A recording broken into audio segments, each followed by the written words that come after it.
Allez, salut Pétal, j'espère que ça joue de ton côté, moi ça joue impec, je suis dans le box de Fragbus Gaming à Gotham, et puis aujourd'hui on se retrouve ensemble pour faire un unboxing et un test de ce joli casque qu'on a reçu aujourd'hui, le MG20 de Master & Dynamics, qui est un casque gaming wireless headset, et puis on va le faire en 3 parties. Unboxing de la boîte, on regarde ce qu'il y a à l'intérieur, test en jeu, et puis en troisième on va écouter le casque évidemment avec un peu de musique pour voir ce que ça donne. En tout cas ça joue pour toi, moi en tout cas ça joue impec, on y va?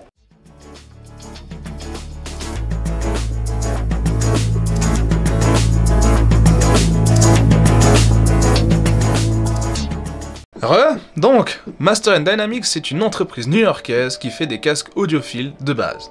Cette année, ils ont décidé donc de sortir ce premier casque de la catégorie gaming. Et ce casque-là fixe son premier prix à 449,90 $. Pour les cents, je suis plus très sûr, mais en tout cas, c'est ce qui équivaut à 460 francs environ. Et évidemment, comme tout bon gamer, on va se dire, pourquoi est-ce que je vais acheter un casque à 460 francs ? Mais après, par rapport à ce prix-là, il n'est pas étonnant, étant donné que Master & Dynamics font plutôt des casques qui se vaut, disons, on va dire, assez haut de gamme. Et puis juste ici, Master & Dynamics nous explique donc pourquoi ce casque est un casque de luxe. C'est parce qu'il est fait avec du magnésium, de l'alcantara, qui est un type de cuir artificiel. On a aussi du lambskin, là, qui est du cuir d'agneau. Cuir qui, malheureusement, fait que ce casque n'est pas adapté pour les personnes, par exemple, qui sont véganes. Même dans le résumé, on peut retrouver aussi ce côté-là un peu haut de gamme, dans le sens qu'on peut lire ici, donc c'est un casque de jeu de luxe avec adaptateur USB à faible latence pour basculer entre les appareils, avec un son surround 7.1 brillant et des pilotes en beryllium de 50 mm. Et voilà, sans aller trop dans le détail, le beryllium c'est un métal qui a des très bonnes réponses sur les ondes sonores et qui, sur le modèle de Young, qui est un modèle de rapport de rigidité, a un très bon niveau. En tout cas, les sites spécialisés dans la musique disent que c'est un très bon matériel pour tout ce qui est chaîne hi-fi et puis du coup notamment pour les casques audio. Mais tout ça on va pouvoir le voir après quoi. Allez, tadam, c'est le moment d'ouvrir. Tac. Alors, on a le joli petit casque. On a ici son petit micro, qui est totalement mobile, qu'on pourra mettre après ensuite sur le casque. En dessous, ça fait un grand vide, hein. On a ici, EPS, donc le joli petit case, enfin petit, finalement, assez grand, assez agréable aussi au toucher. Pas très rigide, donc attention lors du déplacement et du transport du casque, mais en tout cas, ça en fait quelque chose de très sympathique à garder. Donc évidemment, les guides, les warranties, donc garantie, tout ça. On nous dit aussi qu'il faudra télécharger donc l'application. Pour moi, ça sera sur iPhone. Ici, le câble en USB-C, USB-C, USB jack, notamment les adaptateurs pour le PC, clé USB pour la latence faible, donc sur PC et la PS5, PS4, notre filtre anti-pop pour notre micro qu'on va glisser gentiment là, ce qui nous fait maintenant un micro avec son anti-pop. Casque en main, première chose qui nous saute aux yeux, c'est son design. Ce n'est pas un casque gaming en première vue. On a ici un casque plutôt au look épuré, simple, marque de l'entreprise sur les côtés, les coussinets, l'arceau, avec un design là sur du noir et blanc. On a aussi du blanc sur noir, on n'a pas ici de RGB ou, disons, de grosses molettes affichées sur les côtés. On a plutôt préféré ici mettre les boutons sur l'arrière du casque, sur le dessous aussi, l'entrée jack. C'est là qu'on retrouve un peu le prix dans les 449 $, c'est qu'on est surtout sur un truc qui se veut esthétique. On a dans cette marge de prix Bang & Olufsen qui est aussi sorti son premier casque gaming où voilà, on est plutôt sur des looks qui sont épurés, façon audiophile, où on donne pas l'impression qu'on est en train de porter un casque gaming. En tout cas moi, côté esthétique, j'adhère. Maintenant, on va tester au niveau du portage. En tout cas au niveau du confort, moi ça me plaît bien, ça prend toute la partie des oreilles. Je me sens un peu fermé dans le sens que ça réduit évidemment un peu le son que j'ai autour de moi. Ici on n'est pas sur un casque avec réduction de bruit active, mais déjà juste en le posant comme ça,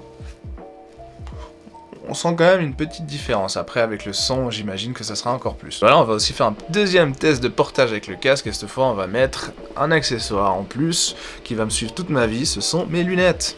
Et pour moi, une notion importante des casques, c'est qu'ils doivent être portables avec des lunettes. J'ai certains casques que j'ai pu utiliser qui n'étaient pas du tout adaptés avec les lunettes et pu être très encombrantes. Là, le casque, pour l'instant, en tout cas sur les premières sensations, se porte très bien avec les lunettes. Je n'ai pas de problématique, ça ne les tape pas trop, ça ne dérange pas, ça s'accommode parfaitement. Puis voilà, l'entrée du micro se trouve ici. On glisse gentiment le microphone là-dedans, jusqu'à ce que vous entendez le double clic-clic. Ensuite, à l'aspect, nous voilà, avec notre cher microphone adapté à notre casque, qui se sent très bien et qui s'adapte très bien aussi. Puis voilà, si j'imagine que si vous voulez pas utiliser ce micro à l'extérieur, il vous suffit de l'enlever et vous aurez directement l'utilisation des microphones qui sont intégrés au casque pour les appels téléphoniques et autres. Et maintenant on va prendre le casque et on va regarder donc nos petites fonctionnalités. On a l'entrée ici sur l'oreillette gauche USB-C, on a notre bouton Bluetooth, on a notre bouton 7.1, on a notre molette pour le son du micro, on a ici la molette pour le son tout court, on a notre bouton multitâche où ici en appuyant une seule fois on fait play ou pause, ou soit on peut répondre à un appel téléphonique, le terminer, vous faites 2 fois le bouton, vous skippez en avant la chanson, vous faites 3 fois, vous revenez en arrière, donc ça c'est cool. Et si on laisse appuyer notamment, on a le Voice Assistant. Et pour allumer notre cher casque, ce n'est pas le bouton multitâche, mais ici le bouton Bluetooth. Il suffit d'appuyer jusqu'à ce que la petite lumière apparaisse, notamment en dessous, vous verrez sous cette petite lumière l'indicateur de batterie. On a ici du vert pour dire qu'il est full, orange moitié, et puis rouge quand il est complètement bas. Et pour éteindre, il suffit de juste rappuyer sur ce bouton-là et d'attendre qu'il s'éteigne. Bon, maintenant il est temps de tester notre joli casque au cœur du monde du jeu vidéo et de voir ce qu'il a dans le ventre. Bonjour, donc voici les premiers tests du MG20 au niveau du micro. Donc là, le son il est à 90% dans les options de paramètres Windows. Sur le micro casque en lui-même, j'ai un peu monté la molette. Donc là, on est du coup un peu quand même sur du brut. Je vais taper un peu la table pour que vous voyez ce qu'on entend à côté. Je vais écrire sur mon clavier. Donc, sachant qu'on a le filtre anti-pop. Attention pour vos oreilles, là je vais un peu souffler. Je vais aussi me mettre un peu à distance pour que vous entendiez comment ça se passe quand on est à distance et que des gens parlent. Donc imaginons qu'on est en LAN.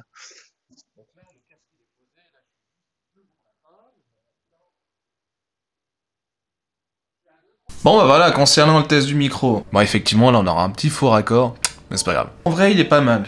Effectivement, on peut sentir, moi je sentais un peu une sorte de saturation, quand même le fait que j'étais dans presque un peu cet effet de salle de bain, mais en fait j'ai pu tester au travers de Discord avec des collègues qui ont du coup m'ont fait un petit retour, on entend assez clairement, c'est très clair, notamment en jeu je jouais à Hell Let Loose, donc en plein combat avec des explosions de partout, les joueurs ils entendaient assez clairement ce que je disais, donc pour l'instant on part quand même sur une bonne qualité au niveau du micro.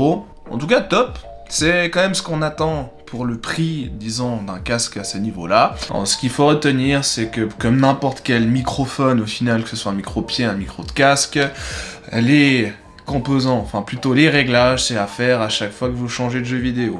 Au final, chacun trouvera sa paire de manches à son niveau. J'ai pu tester le jeu sur Battlefield et c'est une expérience très agréable que j'ai pu avoir. Le son des explosions était incroyable, les basses, donc elles étaient bien présentes, les médiums aussi, les voix, les pas, tout s'entendait très bien. Après voilà, je suis pas un audiophile non plus, je m'y connais pas trop au niveau de la technique, mais passant d'un HyperX Cloud 2 avec des écouteurs et autres, là, celui-là en tout cas est vraiment très appréciable au niveau des sons, au niveau du confort, ça se passe impec. Un collègue a pu le tester aussi, il fallait que je crie à un niveau assez élevé, disons, pour qu'il puisse m'entendre, et même à l'intérieur, on se sent assez insonorisé, on entend très peu, en tout cas, quand il y a des sons, les bruits extérieurs. Après, quand on le porte juste comme ça, on entend quand même assez dedans, étant donné que c'est quand même un casque qui est semi-fermé, ou semi-ouvert, je ne sais plus, désolé la terminologie. Mais en tout cas, pour les jeux vidéo, le 7 points qu'ils ont mis aussi en place vers très utile, et en tout cas correspond très bien à ce qu'on peut demander dans une spatialisation virtuelle. Puis maintenant on va aussi tester niveau musical ce que ça donne, et puis du coup on va se retrouver à l'extérieur. Puis donc on arrive ici sur l'application de Master & Dynamic. Donc oui, on va accepter l'appareillage Bluetooth, on va accepter, donc on va activer pour le MG20. On fait le jumelage. Ok. Voilà. Donc ici on arrive au vif du sujet, donc ça c'est le custom équalisateur qu'on peut faire. Donc pour le MG20, ici on a 3 profils, donc là on n'a pas d'égalisateur. On a pour l'e-sport, on a aussi le bass boost. Donc, après moi je m'y connais pas trop sur les réglages au niveau d'ici, mais à voir à tester directement sur place. Et on a ici les off timers, donc on peut choisir quand est-ce qu'on veut que le casque s'éteigne tout seul. Donc après on va tester directement à l'extérieur.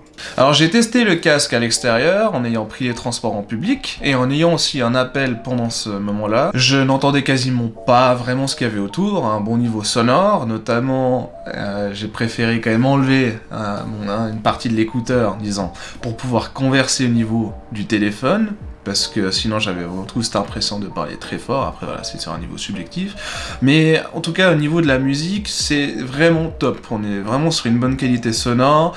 Pour moi, tout ce qu'il y avait au niveau des basses était déjà très bien sans, disons, égalisateur, en ayant activé encore l'égalisateur de boost de base. Franchement, c'était très agréable et en tout cas tout s'entendait à merveille, que ce soit les instruments, la voix, les basses, franchement... Oui, dans ce côté-là musical, et même l'activation du 7.1 avec la musique donne vraiment cette sensation dans une salle de concert. En tout cas, ça dépend aussi de la qualité du morceau en lui-même, mais la spatialisation va très très bien aussi avec les morceaux. Voilà, en conclusion, Master & Dynamic nous sort en cette année 2021 leur premier casque gaming adressé aux gamers et gameuses qui veulent bien mettre la main à la poche, car on est quand même sur un casque à 449 $. Mais derrière, Master & Dynamic justifie ce prix avec du matériel quand même premium, assez haut de gamme, dans le sens qu'on est sur un casque qui est basé sur du magnésium, on a aussi du simili-cuir, enfin plutôt cuir artificiel en alcantara, pardon,